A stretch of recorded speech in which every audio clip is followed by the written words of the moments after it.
from oh, thank you, Sister Siti.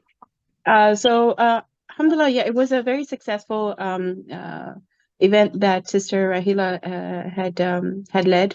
And the main takeaway that we had from it was that emotional intelligence, when it comes to social awareness, we will realize that the physical pain might not stay for as long as what an emotional pain or a pain like something that you felt in your heart will remain much longer. And then she went on to tell us how there are certain triggers that if any of these factors are triggered, that can either bring us pleasure or pain depending on how we use these triggers. And she called it the SCARF model. There are five different things. So S stands for status. When we make a person feel better than us, like we're impressed by them and we make them feel better, that gives them pleasure. But if we make them feel like we belittle them or make them feel less than us, that is a trigger to their status being as and it makes them feel threatened by that person. So that is, for example, one trigger. Another trigger is certainty. So when we keep people in the dark, for example, how kids are, we don't tell them everything about our plans, and they always feel like anything can happen with our parents. We will be moving, or so that is why they often say whenever you make big decisions, involve the whole family in it. So certainty, it also gives you a source of a sense of power when you're working as a family. So it makes you feel important. So that could also be a trigger. It can give you pleasure to know a lot when you're working together, and it will also give you a little bit of a pain if things are going behind your back, and so that affects you in a way. Autonomy is a sense of control. Say, for example, you're a part of a group, but you're basically just a spectator. You're not given any responsibility, so you feel a loss of control. And that can also trigger you as kind of a social pain. You're just in the back end, nobody's involving you. But when you give people the sense of control, go like, okay, you deal with this, I will not keep bothering you. This is your project. They feel a sense of power, and that actually gives them pleasure to do what they're meant to do. Number 4 was relatedness. You feel like you're part of the group or you're outside the group. When you feel like you fit in, and you're involved in a group activity, that triggers a kind of a pleasure, so it continues. And the last was fairness, the perception of a fair exchange. And you will notice this in a lot of interactions with siblings, for example, when people feel like they have been given equal opportunity, then it's definitely more pleasurable in comparison to when people feel like one person is getting more importance than the other. And then that triggers kind of a pain, a social pain for them. They'll always feel like they were second-class citizens, in that case. So yeah, that was the main rule of the session. It talked about how we can use these triggers to minimize threat and maximize rewards in our social relationships. Yeah. So basically, it was both awareness and development, or awareness only? A bit of development also, because we did discuss about one method in how we can achieve pleasures out of these social interactions. And that main point was active listening, how we could react or how we could respond using our verbal and nonverbal methods. That's very nice, mashallah. That's very good. So basically, she used the model to, develop based on being aware of all those triggers. Yes. So those are the triggers. So you can, instead of using them negatively, or they're being used negatively, to be used positively. Yeah, and I feel like there's definitely a lot of hadith and sunnah we can find on such interactions, like an interaction that talked about like a status, a problem that the Prophet ﷺ had an interaction where it was like status related, where it was fairness related.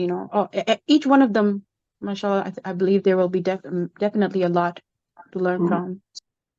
MashaAllah, MashaAllah.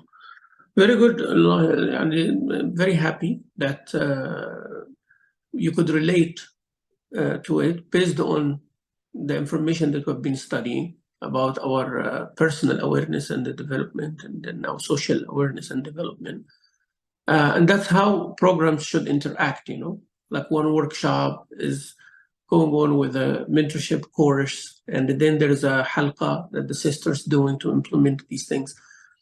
That's how, that's my vision, that's basically like the strategy that I'm, hoping that it works with the students that I'm teaching.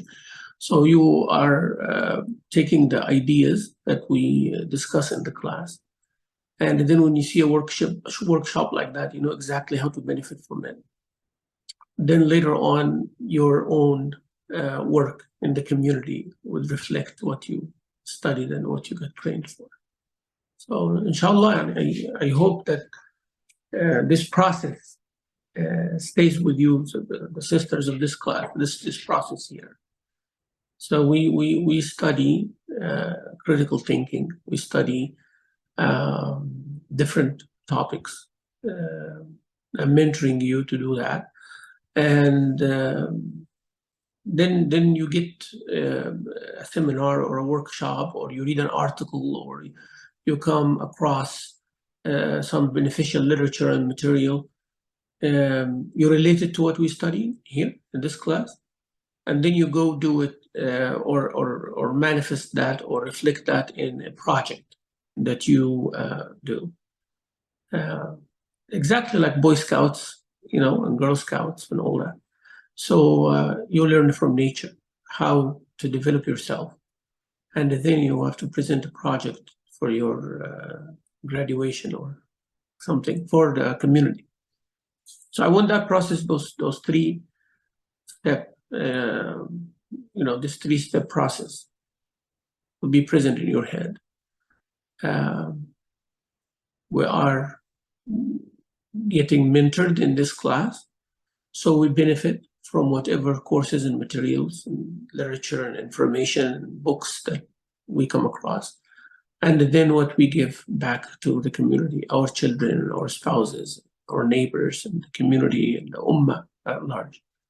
I hope this 3-step clear on our head. So this is what we need to preach, inshallah, to everybody, that this is what we do in this class. So we learn how, then we get the what, the information, all that. Then you present the project to the community, inshallah.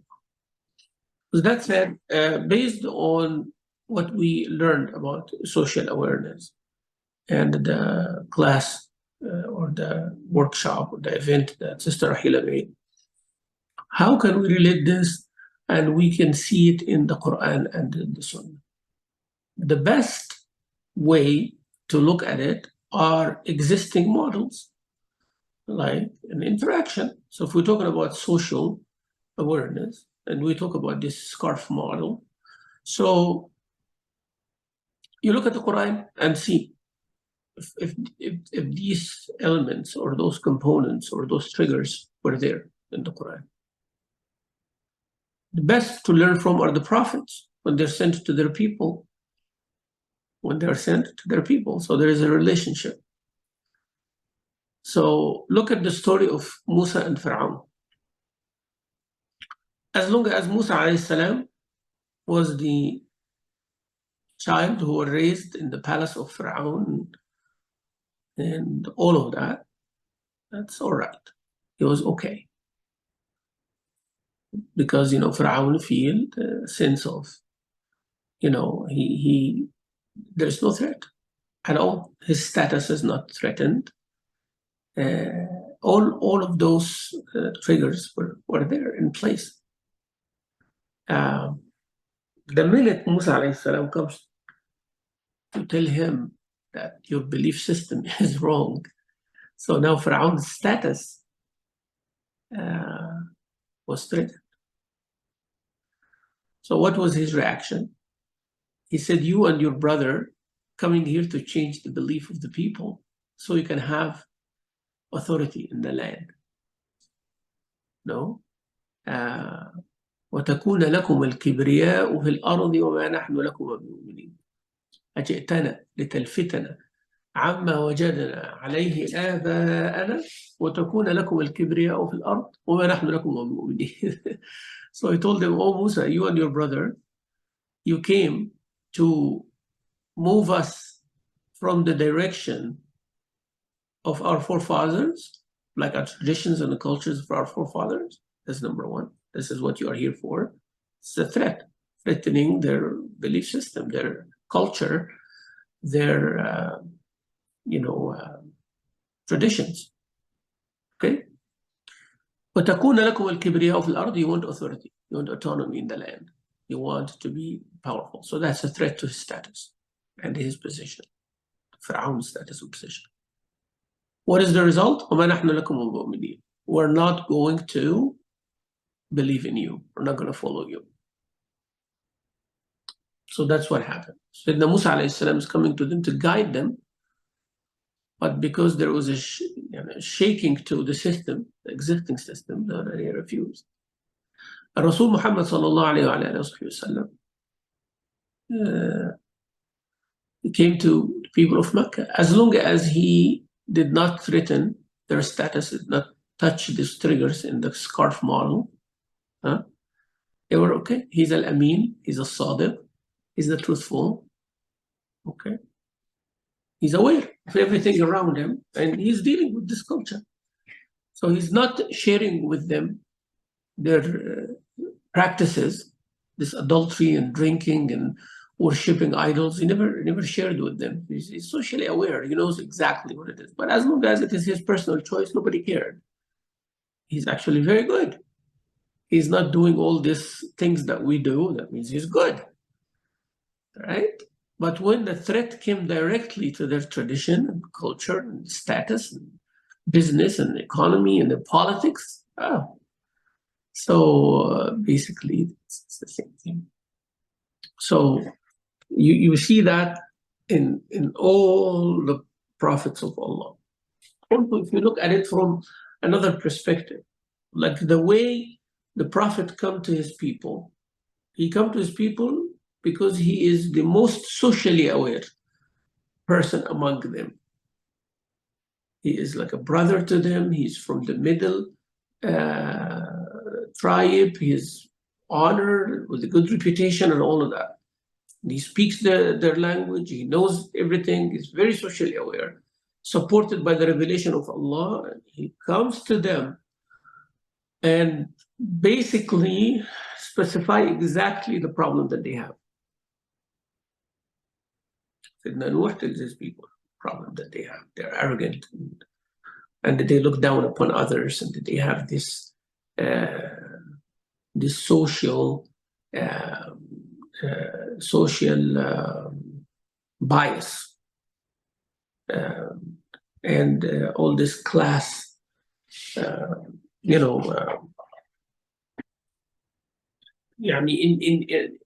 not unjust or injustice. They have that. Sayyidina Hud alayhi salam come to his people. He tell him, you are people of power and strength and physical strength and all of that. So fear Allah, because this is what is going to destroy you if you don't do it right. As Sister Maryam was mentioning, there's a triggers. You can use it to inflict pain or pleasure. You can do it for disobeying Allah or for obeying Allah. You can do it for your destruction. It leads to your destruction or to your salvation. It leads to hellfire or Jannah. Same thing. So Salih told the people the same thing. You are civilized people. You create civilization. You're very powerful and strong and in engineering and building and architecture and all of that. Sayyidina Lut alayhi salam come and tell his people that you're deviated from the fitrah of Allah, from the state of original innate original creation. That the relationship between man and woman, you deviated from that. And so Shu'aib came to his people when they have business problems. So every prophet was socially aware, so identified the issue, and that was the trigger for the people because they do not want to change. So sometimes you use these models. I know there are triggers, but you need to handle it, and even though it is inflicting this pain on people, and that's the point I'm trying to. Because sometimes we get how you say it, we get like a blind spot, like or social awareness and development means you have to make people feel good, so you can feel good. And if you those are the triggers, you make people threatened, so that means you have to back off, but not always. So that's the case. So that's why always leaders, they push people out of their comfort zone. So it doesn't mean that they are not socially aware or they are not using those triggers in a positive way. That's the difference between a manager and the CEO of a company. CEO of a company is a leader. If he's a leader by nature, he is not satisfied with the status quo. He always changing things, making people uncomfortable so they can produce better. But a person who's managing, he wants the routine. He wants everybody to stay the same. Put your head down and move forward. That's the difference. So, and what I'm trying to say here is to tell you that not necessarily those triggers have to be used in a way that is discomforting people, because sometimes you need your children not to know certain things. You can deal with the anxiety, but you create confidence, meaning like, I can't share all the details now with you because that's how things work. Like at this stage, the decision making only among the decision makers, like the father and the mother, but everything's fine. I don't want you to worry, and we'll share with you when it is proper to do that.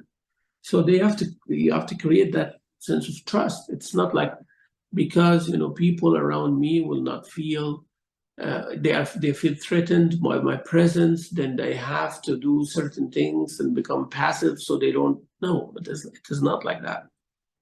Smart thing to do is actually the other way around, is to make those triggers not actually triggers. Like, to emphasize on the people that don't be threatened. And that's what Prophet Muhammad said to the people. Say the word of Allah, you become the leaders of the world. If you are afraid to lose your own power and leadership or political clout or political leadership, it's in the contrary. That will make you actually the leaders of the world. And that's actually what happened. He was saying the truth. So all those young, poor people and slaves and people who are transgressed, they became the leaders of the world in no time. In less than a generation, So matters of 2-3 decades, they became the leaders of the world. So I don't want you to think about those triggers as something that needs to be avoided, or you have to feel good. So do the right, even if it doesn't feel good, you do right. That's why Imam Ibn al-Qayyim, rahimahullah, from reading the Quran and the Sunnah and all that, he said the outcome of this is all of what we go through.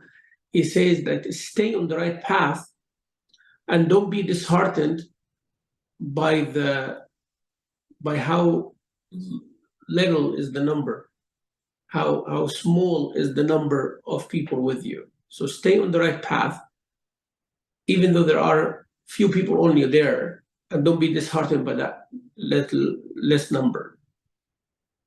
and avoid the wrong path, and don't be deceived by the large number of people there.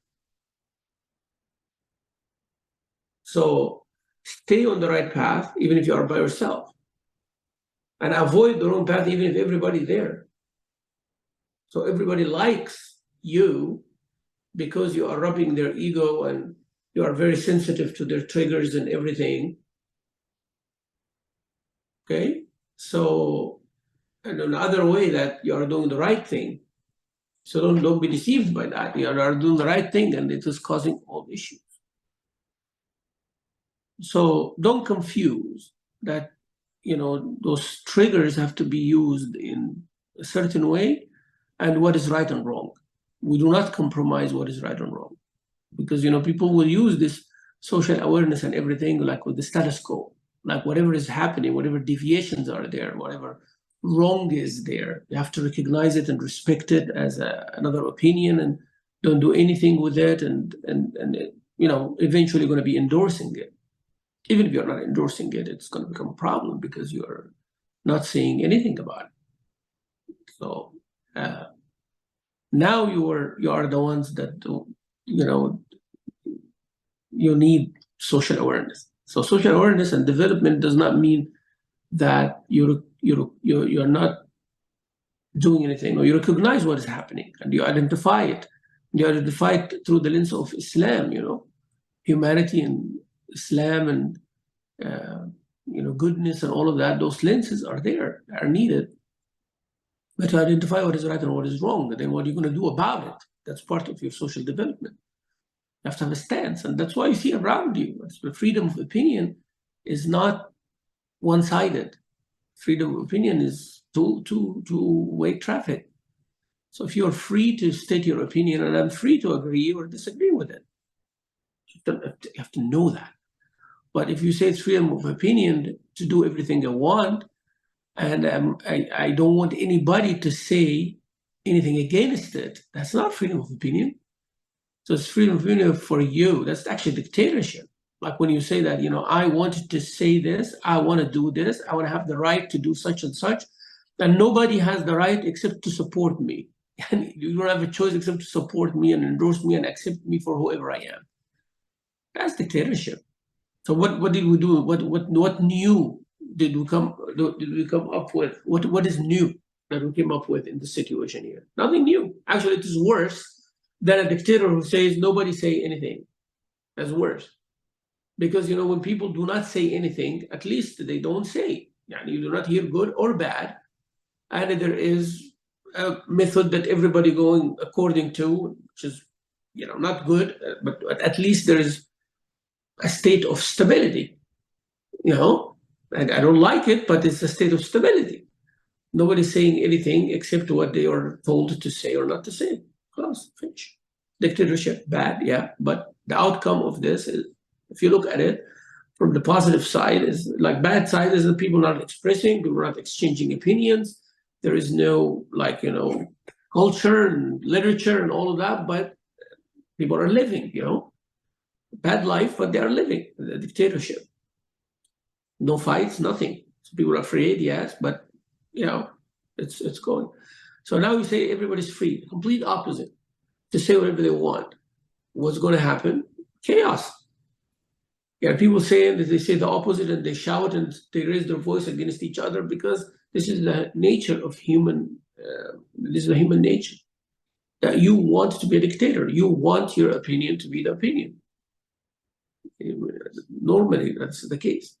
So basically, a group comes and say it's not going to work because I say something and 10 other people saying the opposite, so I cannot have anything. So I bring people like me, and we try to gain power in a way that whoever opposing us will be persecuted or looked down upon or belittled.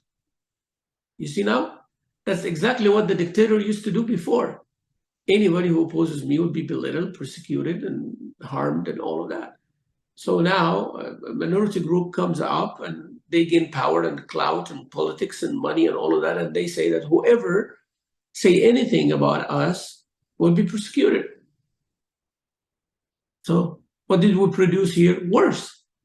At least there was one dictator before, or a system of government that's one side that's telling us what to do, and we get our orders from there, and what we can and what we cannot do from one source. But now you do not know what should they do. If I talk about gender, then I have an issue. If I talk about women, then I am a misogynist. And if I talk about homosexuals, then I'm homophobic and transphobic. And if I talk about rich people, then I'm not going to find a job. And if I talk about poor people, I'm not merciful. And if I do anything to animals, then there is no animal right. And if I talk about an ethnicity, then I'm a racist. See? So basically, it's worse. So you cannot, having a dictatorship is not good, and having unlimited freedom is not good either. They both gonna lead to the destruction of the morality and the social structure. The only way is to have something that everybody respects, which in a way, what we call dictatorship, in a way that it is, but we cannot have a dictatorship among equals. Like we are humans, equals. That's why Allah said, all of you equal. Allah is the one who's above everybody. There has to be an entity that everybody submit to. And it has to be divine. That's what it is. Logically speaking, if you go to the analysis of things, that whatever you do, you make one human better than the other, you lose. Nobody will accept that. Why?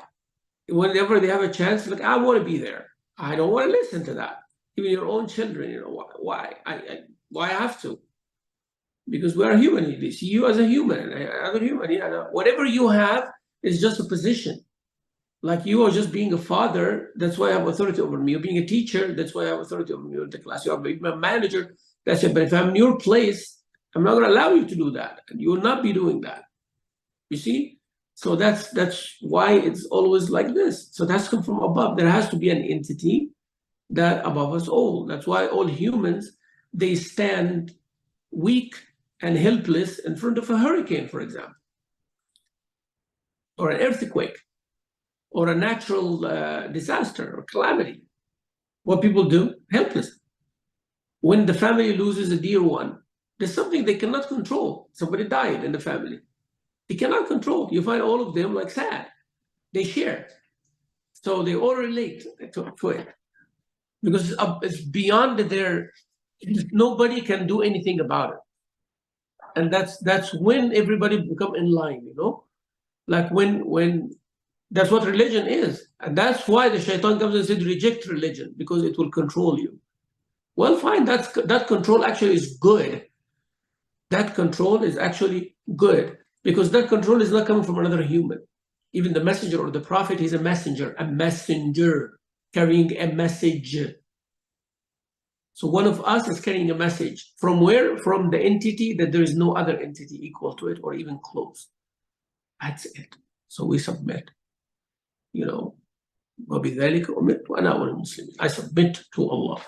So imagine if we are all submit to Allah, we become very socially aware. It becomes very easy, because He's the one who's telling us what are the rights and the duties of each other, of us on each other.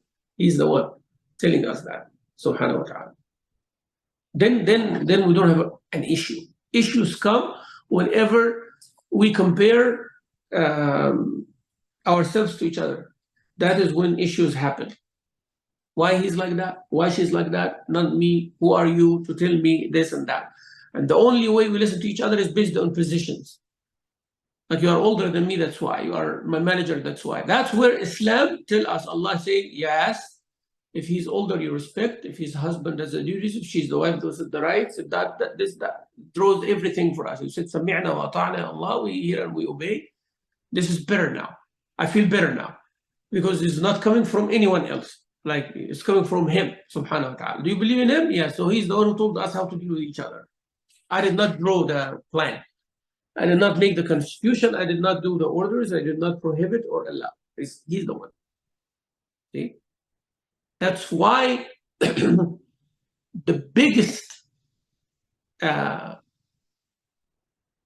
problem, or all the problem, come from one issue, that we do not know why we're created here. It's to worship Allah. Everybody's thinking that through worshiping Allah, you're going to achieve something. In this dunya I'm talking about. La. Through worshiping Allah, you get His pleasure. So you are here to worship Him. Then you get Jannah or be avoiding a hellfire as a result. So it is not like, I'm going to get to Jannah through worshiping Allah. No, man. Sometimes your worship of Allah can take you to hellfire because it was not sincere. You see? Be very careful. Be very, very careful. It's not like we worship Allah so we can be something. No. We are doing everything to actually worship Allah at the end. So worship Allah is the end. That's why He created us here. This has to be the end result. Worship is not the ritual. It's not the salah. No. I am Abdu of Allah. I live as a Abd, as a servant of Allah, and I die as a servant of Allah. Imagine if all of us like that. Social awareness becomes very easy. Very simple, because I'm aware, I'm looking at you and I'm seeing a sister. What is that sister? She's a Muslim. That's exactly what she believes in. I know. I don't have to talk to you about it. I know exactly. And when you look at it, the Sheikh, that's exactly what it is. Or any Muslim, that's exactly what it is. Now you know why the Prophet ﷺ sent it to all humanity. Because if all humanity adopt this religion, we shouldn't have a problem. Whenever a family is practicing this religion, should have a problem. Between husband and wife, when they practice the religion, you should not have a problem. Because my function is a husband, is a father, is a leader. And your function is a wife, is a mother, is a sister, is all of that. We shouldn't have a problem. Like where the problem comes from, like when I think that it is inferiority or superiority, we attach value to it. You attach a value to your function. You just have a function. It is not making me or you, one of us, better than the other. That is the highest level of social awareness, is when each one of us know that they have a function in this world. It starts from the nucleus family and goes to this world population. Everybody has a function. It does not make one better than the other. But the problem is, once you look at the people based on this standard, who's better, who's not. Working outside is better than working at home. Raising children is less than working, a job outside. Being a stay-home mom is way inferior than being in a workforce outside. Being a doctor is better than being a teacher. See, always like that. Having money is better than not having money. In what sense? In what sense? Now, not having money is way less responsibility if you look at it from that. But in what sense? Like you are not able to purchase. Okay, do you want to purchase the things that you need or the things that you want? We can get into this philosophical analysis, and you will find that at the end of the day, there is nobody who's better than anybody. Everybody. Rasul ﷺ said that no one is better than anyone. No red or black or white. There's nobody except taqwa. And taqwa is nothing to be measured. Only Allah decides. So I cannot say, he's have more taqwa than me, he's better than me. I don't have that measurement either. So the only measurement, what's make one person to better than another, is in Allah's hand, not in anybody's hand.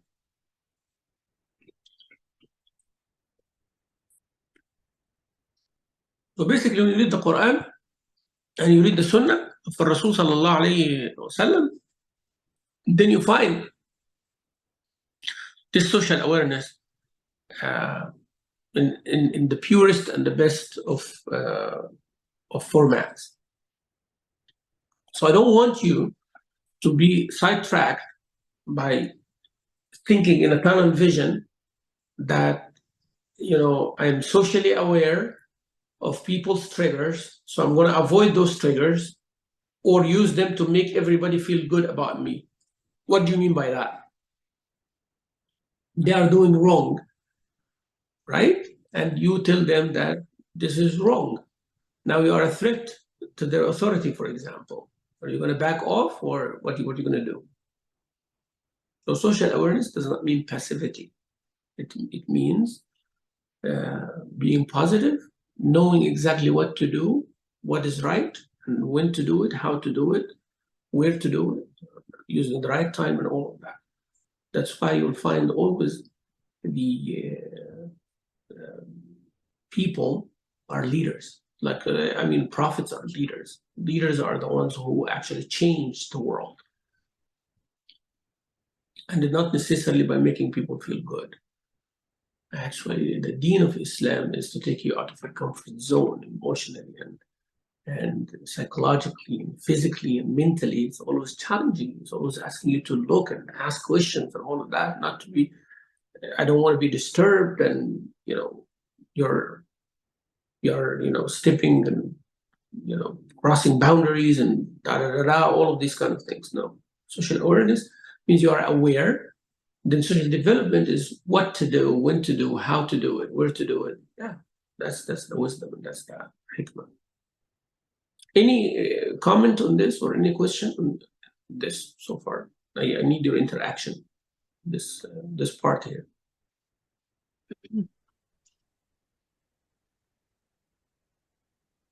Assalamu alaikum. I like how you mentioned the difference between one of the things that bothers me with the scarf model, because it's used a lot in workplaces to try to create behaviors between employees. And at the workplace, it makes sense to use the scarf model. But when I go to the masjid or when I deal with Muslims, then I'm more open to wanting to actually create that change, which I won't do if I'm in with employees at a workplace, because I would feel it's not the place for me to tell them about so much about my religion or about my even though I am following the truth, it is not just the place to create that conflict. But sometimes I feel when we go to a religious place, I want people to create conflict with me, because that's going to make me a bit better. When I mean conflict, I don't mean be negative, but I mean in a positive push. I need that positive push. A religious positive. You want me to be positively challenged. Here we go, like positively challenged, but in my religion, so which gonna make me feel uncomfortable. Like automatically, I will feel uncomfortable, and I think this is a problem also with youth, because that makes them feel uncomfortable. And if I'm not wearing a hijab properly, and somebody tells me about it, even if it's nice, even if it's the best way it is still going to make me feel uncomfortable. This is how it is, and I feel that is not something that is necessarily what happens in my workplace, where I don't want people to make me feel uncomfortable, because I'm doing my work and it's something different and it's a different feeling. I think the soul is not the same as the body uncomfortable. I don't know how to explain, but I liked how you kind of connected that. And I always felt uncomfortable talking about it this way when it comes to social emotional learning. So I hope this is what I understood from your Absolutely. No. It's very good. And I like the way that you presented it, because, environment will differ. So, and that's exactly what the core of social awareness is. See, now we are socially aware that the one model doesn't fit all. And that's what actually people who teach and study emotional intelligence said. There is no like set in stone rules. There is no such a thing. Like, it's set in stone. It's a process, and you kind of customize it and develop it and so on. And the Prophet ﷺ, when he was in Mecca, was different from Medina. When he dealt with the hypocrites, is different from when he dealt with the Bedouins, is different from when he dealt with the Sahaba, right? So it's the same thing. Like, a Bedouin will do something and the Sahabi will do something. The Prophet ﷺ would be very strong and would resolve with the companion, telling him why he did this and he shouldn't do that and all that, while the Bedouin is transgressing all the limits, and the Prophet is very patient, So it's basically social awareness is to decide what is suitable for which. So don't think that there is a model, it is set in stone and that goes across the board. No, it doesn't work like that. And don't think also that you should compromise your faith and your belief. So those two things, be very, very aware of when you are dealing with this social emotional intelligence. When you're dealing, especially with personal, is easy. I'm personally aware of myself and I develop myself personally. It's very easy because I'm working on myself.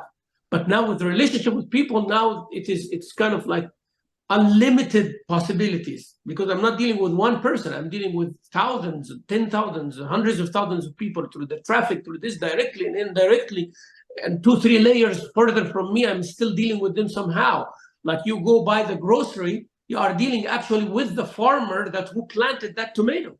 You are dealing with him, but you are not dealing with him directly, right?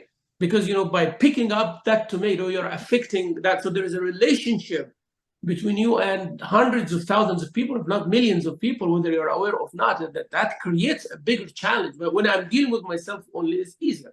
So now, when we talk about this social awareness, I want you to keep in mind those two things. Number one, there is no one model fits all.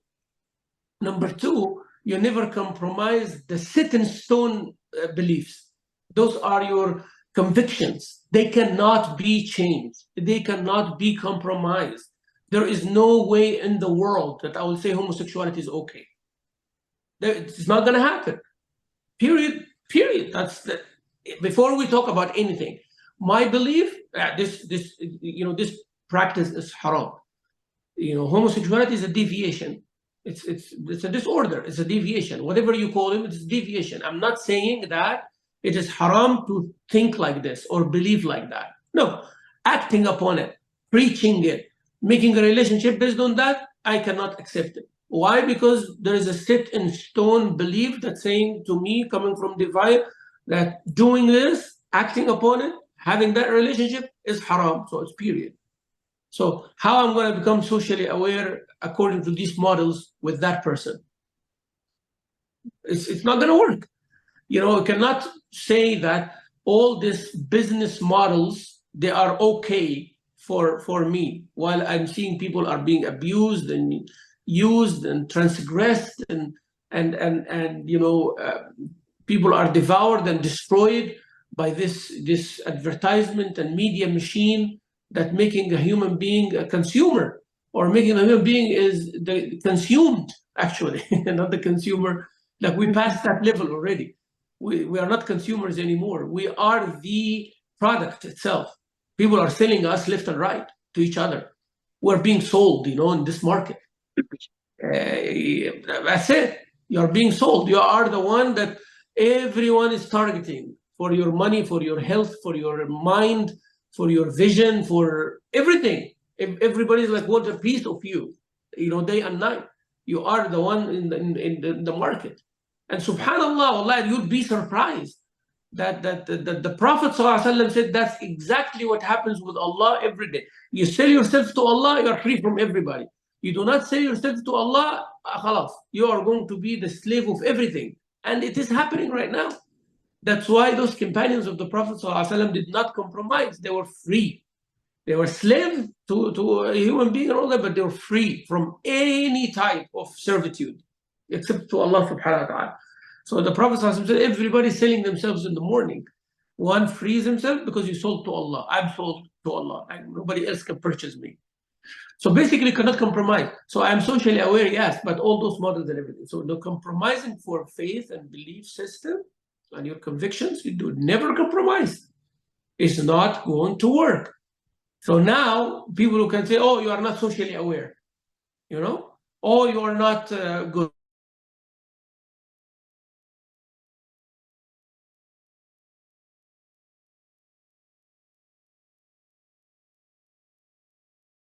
And that's the people who talk about social awareness. So be careful, because those who put those rules for social awareness, not necessarily they have the best of intentions.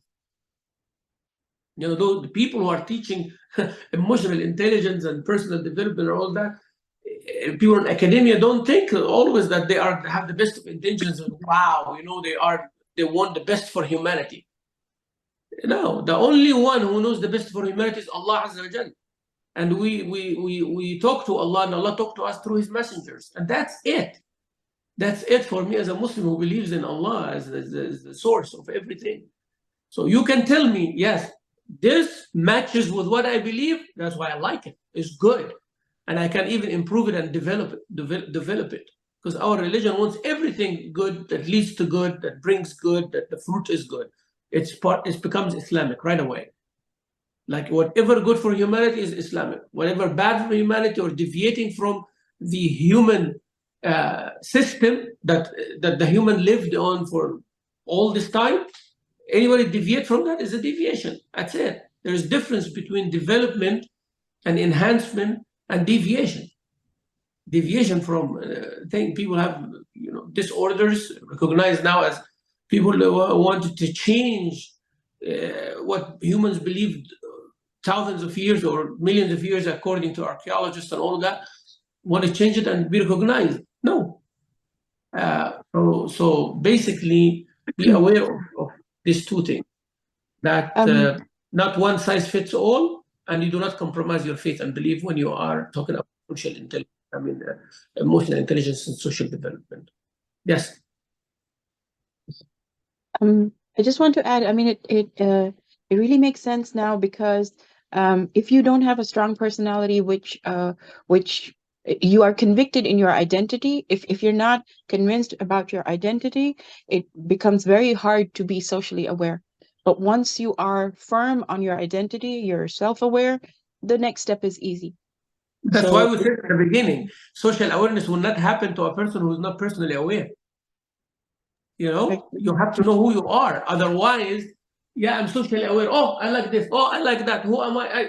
You'll try to fit everything. You are not socially aware. You become actually socially shocked because you do not know where you stand. And that's what happened to the youth of nowadays. They see a strange idea, they go adopt it. Very true. You know what I mean? So a new idea comes. So who are the ones who are talking about transgender and all of that now? Youth. Yes? Younger people who are targeted by it, younger people. And they're going even before they become teenagers. They want to give the right to the children. Why? So you become confused. You lose your identity when the identity starts forming. Right. You see how the target is, how the shaitan works now, the devil, how it works, goes to the source. And that's why Muslims would become always the last wall that's standing in front of all of this. Why? Because our what they call it, the operation, the mode of operation, they call it, modus something like that. Anyway, that we operate from a faith-based ground. Modus operandus.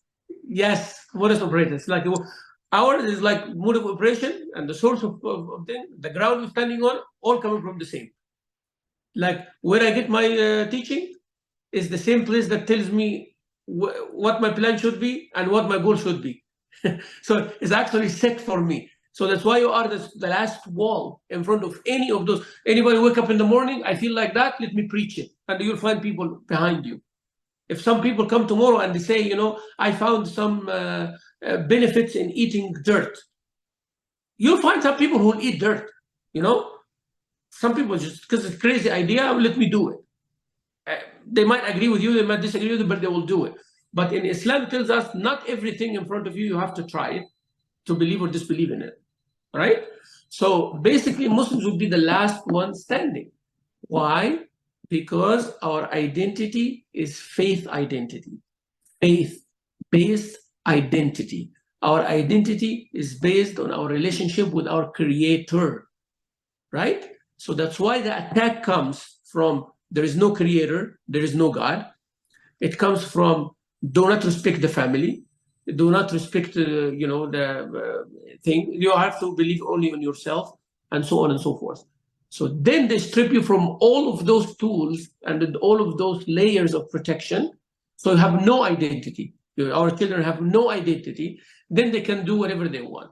So if first take away the people's religious identity, take away their family identity, take away their gender identity, take away their human identity. Some people now, they think they're animals, they become objects or something like that. Take away all of that, then what will be the result? You have a race of people, human race, that they cannot identify with anything. And they are confused. Well, those people have needs. So they wake up in the morning, have needs. Now, when I have what you need, you want it. What would prevent you from taking it from me or taking it in a certain way? Your identity. So your identity will prevent you. If I tell you to steal it, you say no, because I identify as a Muslim who says it's haram. If I tell you that, go do this to that person, oh, she's a woman, or he's a man, or he's a child, or he's a poor person. Well, I took all those identities away. Said there is no male, no female, none of that. Then I'm telling you to do certain things to get what you need, you're gonna do it. So basically, everything will be redefined. What is a crime? What is transgression? What is modesty? What is a relationship? Everything will be redefined once you do not have any identity. See how dangerous this is. That is what you need to be aware of. This is food for thought. Think about it. And inshallah, we'll meet next week. We'll talk more about it, inshallah. Jazakallah khair, Dr. Sheikh Mamdouh. جزاكم الله خير. بارك الله فيكم. السلام عليكم ورحمة الله. Alaykum assalam wa rahmatullah. وبركاته.